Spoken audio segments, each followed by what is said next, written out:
If you drive long enough at night, the white lines start to feel like a heartbeat. They don't argue. They don't ask where you've been. They just keep showing up. I used to think that was enough, just me, the Kenworth, a thermos of diner coffee, and a ribbon of highway that stayed pointed at tomorrow. Then one winter, outside Amarillo, I picked up a CB mic at 2:17 a.m., said, "Breaker 19. Anyone else awake?" And a dozen voices answered like I'd just turned on the porch light of America. That was the night Mile Marker Midnight was born. Not a podcast, not a brand, just a line people could hold when they didn't have anything else. My name is Ren. I haul refrigerated freight from California to Carolina, sometimes farther if the rate is righteous. I used to be the son of a man who spoke to 1 million people through a radio tower and forgot to speak to me at breakfast. This is the story of how I left that tower, found a different frequency at 70 miles per hour, and learned that listening is its own kind of home. We lived in Bakersfield off South H Street, behind a used tire lot that squealed like sneakers on a gym floor every time the wind blew. My dad, Pastor Luis Alvarez, took over a failing AM station with a transmitter that hummed like an old fridge. He named his show Fireside Faith and taught himself to be a man whose voice could fill a living room at 6 a.m. without waking a sleeping baby. There are two kinds of kids who grow up in the glow of a red on-air sign, performers and ghosts. I was the second kind. Dad's voice on the radio was velvet and thunder. His voice at home had fewer vowels, more edges. Mom died when I was 12. Stroke, quiet, clean.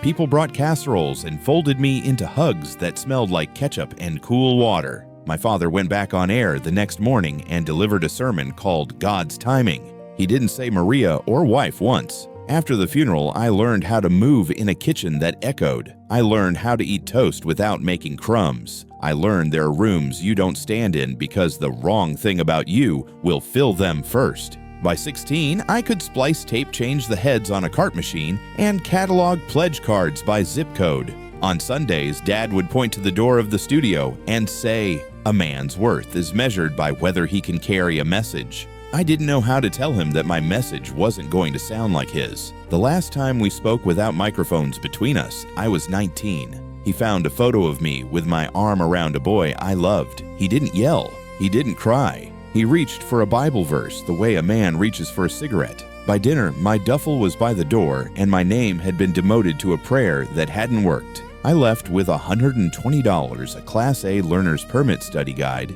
and a belief that distance could be apparent if you drove it long enough. You don't join the road so much as surrender to it. I learned the names of winds which truck stops didn't water down the coffee which bends in the Rockies snap tires if you breathe wrong. My first rig was a grimy Freightliner older than me. My second, a friend I paid off in quarters and cussed at in Spanish when the deaf censor threw a tantrum. There's a loneliness to long haul that doesn't feel sad if you keep the radio on. Sports talk if I needed noise. Old soul when I needed memory static, when I needed to hear myself think. I didn't have a plan beyond stay moving. Sometimes that's enough. Sometimes it isn't.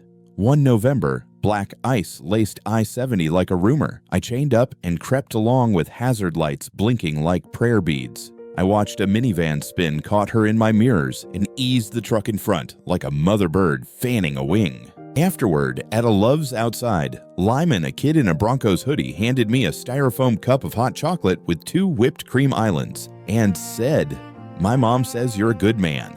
I stood in the parking lot with my hands thawing and realized I'd spent years wishing for a sentence I finally heard from a stranger's mouth. That's the thing about America at night. It hands you tiny benedictions and expects you to pass them along.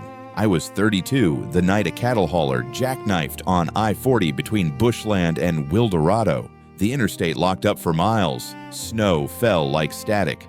I was behind the wheel of a newish Kenworth T680. I'd finally talked myself into reefer humming trailer full of strawberries that would be jam by morning if I didn't get moving. Hours passed. A woman in the truck next to me held a baby against the glow of her phone. A flatbedder up ahead climbed down into the snow and checked on a driver whose eyes were glass. I'd listened to a 6-hour loop of Motown and the breath inside my cab felt used. On a dumb impulse, I grabbed my CB mic. Breaker 19. This is Green Ghost at mile marker 52. Anyone else frozen and friendly? A voice came back male, maybe 60. Ghost, this is Bluegrass. Got a thermos and poor judgment. What's your story? Another siren here. I'm a nurse with a casserole in a cooler and a baby who won't sleep. Then a third thin young I'm Miles.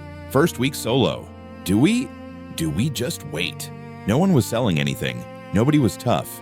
We were just strangers with pulse rates and questions. I asked if anyone needed supplies. Siren walked me through, keeping a newborn warm with spare coats and laughter. Bluegrass told a vulgar joke about Kansas that made even the baby pause. Miles said I didn't know we could do this help each other without knowing each other. We stayed on that line for 4 hours. Someone started reading from a paperback he found in his bunk Steinbeck, and then a paragraph from a maintenance manual when the mood got grim. When the highway opened, I signed off with a throat that felt like I'd swallowed a light bulb. A week later, in a Walmart lot outside Tucumcari, under a sky so clean it hurt, I downloaded an app, paired a cheap USB mic to my phone, and started recording when my truck was parked, stories, questions, whatever came through. I called it Mile Marker Midnight because that's when the people I loved by accident were awake. Listeners found me through word of mouth that rides inside diesel fumes. A friend, told a dispatcher, told a nurse, told a biker's widow. People called in from laundromats and break rooms and dark kitchens with only the stove light on. A long-haul marriage counselor. A tow operator whose hands shook when he talked about the time he couldn't get there fast enough. A man who sat in a Walmart parking lot with a stack of Christmas gifts in the back seat and asked whether forgiveness had a layaway plan. It wasn't radio. It was a campfire we kept from the wind. Somewhere near Gallup, I'd been on the road 18 days, and the brakes on my laugh were squeaking. My phone lit up with a voicemail from a number I hadn't seen in 19 years. Ren, the voice said, "It's your father." The old preacher baritone swayed and stone. My heart's circumstances have changed. If you want to speak, call the station. The station. He still lived inside that brick shoebox with the tower behind it, like a giraffe that forgot how to walk. I played the message 3 times, then put my phone face down on the passenger seat, next to a bag of oranges. Here's the thing about trauma people don't mention. Even after you've built a whole highway on the other side, there's a dirt road back to the front door you left. I drove another 500 miles without answering because I didn't trust the part of me that still knew which cabinet held the good cups. 2 days later, I called. Producer answered. Dad came on, cleared his throat. "You've gotten popular," he said, like he was reading the weather. "People send me your episodes." I talked to folks, I said. They talk back. Silence. Then my cardiologist is worried. There will be surgery. I thought we should. He searched for a verb. Resolve. Resolve is what you do to photos. I wanted something messier, or maybe nothing at all. I told him I'd think about visiting after my run. He said softly, "I listen sometimes to your midnight thing." His breath caught. "You sound like your mother when you laugh." The line went quiet. I drove west into a sunset shaped like an apology no one knows how to say. I never planned to be useful. Useful felt like a word for people in uniforms who know where the bandages are. Then came the night of the sirens, a derecho across Arkansas that unrolled like someone yanking a bedsheet. Transformers popped. Tractor trailers slid across medians like dropped toys. I was on I-40 eastbound hauling produce again because God loves irony. My phone buzzed with alerts. The sky turned a color I've only ever seen in bruises. I pulled into a truck stop outside Brinkley where the power had already died. In the darkness, I could hear people breathing through their mouths to save their courage. I flipped on the rig's interior lights, fired up Mile Marker Midnight, and said, "I'm parked at exit 216. If you need a voice to push back the dark, we're live." A choir answered. A school bus driver with 3 8th graders asleep on the floor. A dialysis nurse whose car wouldn't start. A teenage cashier whose boss locked the storeroom and left. We triaged with words. The bus driver kept the kids calm by making them describe their favorite sandwiches in excruciating detail. The nurse shared a trick to jump a reluctant battery with a borrowed set of cables and 2 prayers. I called a local FM station, asked them to announce which parking lots had shelter and which had generators. A retired lineman named Rawls described how to avoid downed lines with language clean enough for radio and sharp enough to cut rope. At 3:09 a.m., the roof of the C-store started to peel. We moved everyone into the concrete hallway by the bathrooms. The bad hallway, the one that smells like bleach and old popcorn. A woman cried and said her husband was on the road in the storm. A kid asked if the world ever goes back on after it turns off. When the wind passed, we walked outside to a mape we didn't recognize. People hugged strangers with their whole arms. I passed around the thermos empty, then the oranges whole. The teenage cashier leaned on my shoulder and cried the kind of tears a person cries when they learn too much in one night and didn't break. 2 weeks later, the county said our ragged little call-in network probably saved a few lives. I didn't frame the letter. I kept it under the floor mat like a talisman that keeps the truck honest. I didn't go to Bakersfield for the surgery. That sounds cruel if you've never left a house that owned your lungs. I sent flowers. I sent a letter that didn't try to do too much. I sent a recording of the laughter he said sounded like my mother. 3 months passed. Mile marker midnight grew bigger than I wanted it to articles, interviews, offers to make it more polished. More polished in media often means less alive. I said no a lot. I said yes to a partnership with a small FM station in Oklahoma City that simulcast my show live 3 nights a week. Just a signal, not a contract with my soul.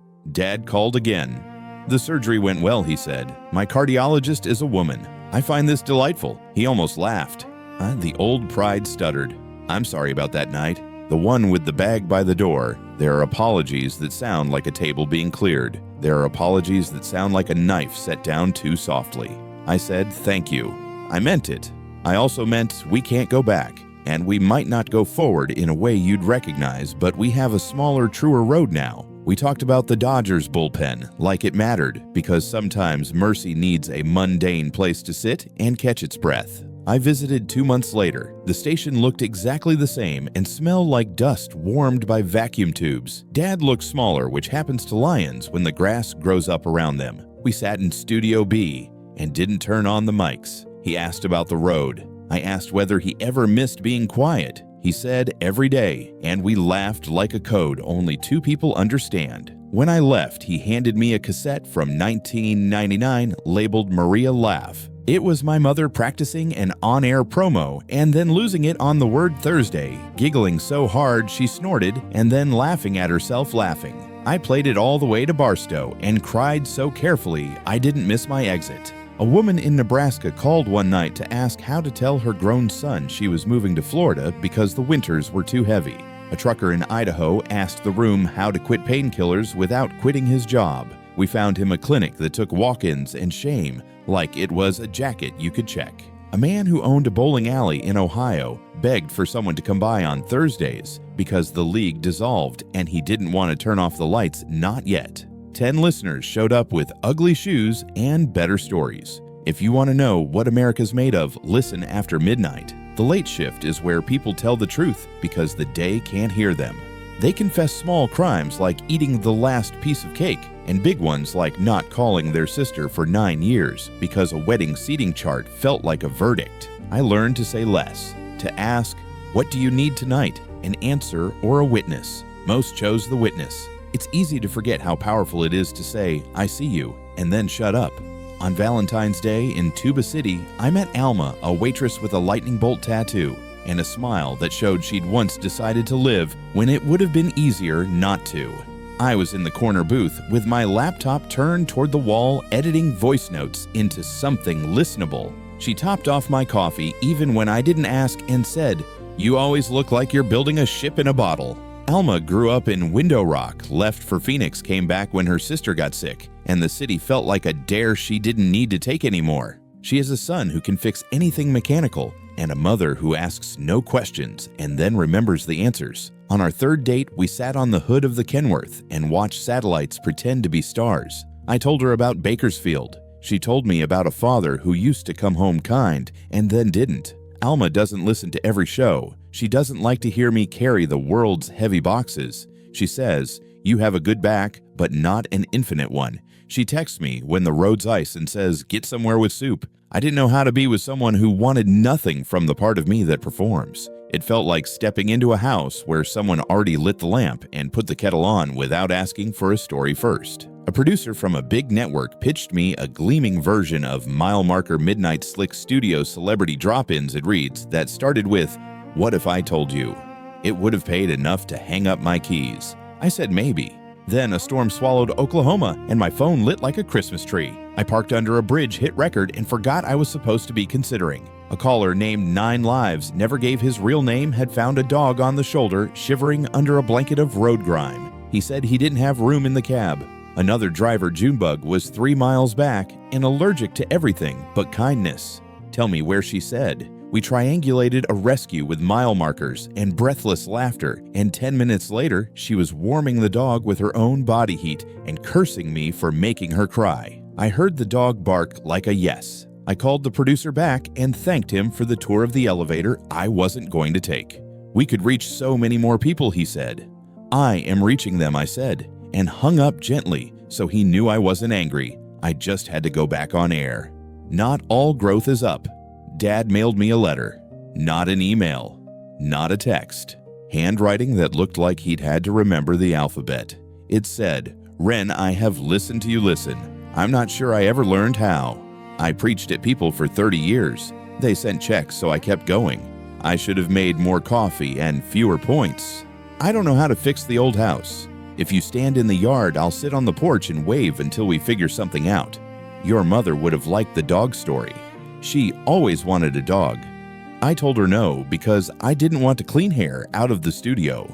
Love, Dad." I sat in a Buc-ee's parking lot with 2 brisket sandwiches cooling on the passenger seat and let that last line unspool in my chest. Love as an old man's handwriting. Love as an admission no microphone could translate. Love as a porch wave. It's not the homecoming I imagined at 19. It's better. It's real. I wrote back. Told him about Alma. Told him about the bowling alley in Ohio that's crowded again on Thursdays. Told him about a kid in New Mexico who calls in to practice reading out loud. Told him about the dog who Junebug named Lucky and who now rides shotgun and refuses to listen to country that's too new. I didn't start a foundation with a marble lobby. I started something small because small things behave. The Porchlight Fund is a P.O. box with a ledger and a promise $200 gas cards, $300 motel vouchers, and Blizzard's 2 months rent when a driver's wife breaks a wrist and the household tips over. We keep it afloat with $5 donations from people who say, "Someday this might be me." We wire money fast and ask no questions beyond, "What's your Zelle?" The only rule is gratitude paid forward, not to me, not to the fund, but to the next person who calls in needing to borrow courage for a night. One December, a listener used her electric bill money to fly home to her mother's bedside. The Porchlight paid the bill. She called 6 months later to say she bought 4 motel nights for 4 strangers because interest was due on the Mercy. I wrote that on a sticky note and taped it to my dash. I still drive. I don't know if I'll ever stop. The highway feels like a covenant that doesn't change the terms when you have a bad day. Alma rides along when she can, and we make up cities by their lights. That's a town where everyone knows when your birthday is and sends you postcards. That one's where people keep extra casseroles in their trunks just in case. Sometimes I take a different road and pass the old station. The tower is still the tallest friend in the field. Dad sits on the porch, if it isn't too hot, wrapped in a cardigan like an apology. We talk about nothing on purpose. A robin tries to build in the eave, and we let it. The studio smells like yesterday and dust. I run my finger over the board like a pilgrim touching a relic. He doesn't say son. I don't say father. We say each other's names like small prayers. It's enough. When I leave, he waves with his whole arm. The first time I waved back with half of mine. Now I wave all the way. Grief doesn't disappear. It just learns to sit without demanding a story. An ice storm took out half of Tennessee. Power gone, roads a rumor. The show went live off a generator that coughed like a smoker and a hotspot that refused to quit. People called in from porches where the air sounded like broken glass. I asked a woman to sing while we waited for her husband's insulin to arrive, anything I said to keep the line warm. She sang "You Are My Sunshine" off-key, with a catch in the middle like the note forgot where to land. Another caller harmonized from 3 states away. A third found the low line. A fourth hit a high one that made me believe in something I don't have a name for. For 3 minutes and 20 seconds, America remembered how to sing with strangers. The insulin arrived. We cheered like a high school gym. I cut the engine and sat in the kind of quiet that forgives you for everything you should have said sooner. They ask a lot reporters cashiers, a man in a Buc-ee's bathroom line who recognized my voice and slapped my back like he was burping a baby. How do you keep hope, he said. He smelled like cedar smoke and road dust. I told him the truth. Hope isn't a mood. It's a discipline. It's putting your hand on the mic again, even when the last call bruised you. It's checking the weather for strangers. It's learning to say, I don't know, but I'll sit with you until we do. It's changing a tire for a person who voted against you and discovering you both hate the same brand of peanut butter. It's also sleep. Eat something warm, keep jumper cables in your trunk, and a playlist of songs that forgive you for not knowing the words yet. We were in a motel in Tucumcari with a floral bedspread that had seen more human history than a courthouse. Alma brushed her teeth. Spit looked at me in the mirror and said, "Do you think you'll ever stop collecting other people's midnights?" I laughed and pretended I didn't know the answer. She turned, leaned in the doorway, made the kind of eye contact that picks a lock, and said, "Ren, you're allowed to have a day." I thought about the cassette of my mother laughing, about Dad on the porch waving like a new language, about the dog in Junebug's passenger seat, about the bowling alley that reinvented Thursdays, about Miles, the first week solo driver who called last week to say he made it through Wyoming in a whiteout and didn't feel alone once. I think I said I have a day every time someone else makes it to morning. She padded over, climbed into the bed that had seen everything, and put her head on my chest. "Okay," she said, "morning it is. If you're hearing this on a 2-lane in Kentucky with fog licking your bumper, or in a grocery store parking lot in Michigan where the lights hum like the past, or at a kitchen table in New Mexico with only the stove light on, this line is for you. You don't have to be brave. You don't have to be right. You can call and say nothing for 30 seconds while your breath learns the room. We're not fixing the world. We're making it survivable between exits. We're building a map out of voices that know where the potholes are. We're singing off-key until the note finds us. We're trading oranges in the dark. My name is Ren. I drive a green Kenworth named Gloria, and I keep a thermos of diner coffee hotter than my opinions. If you need a witness tonight, I'll be at mile marker whatever comes next listening.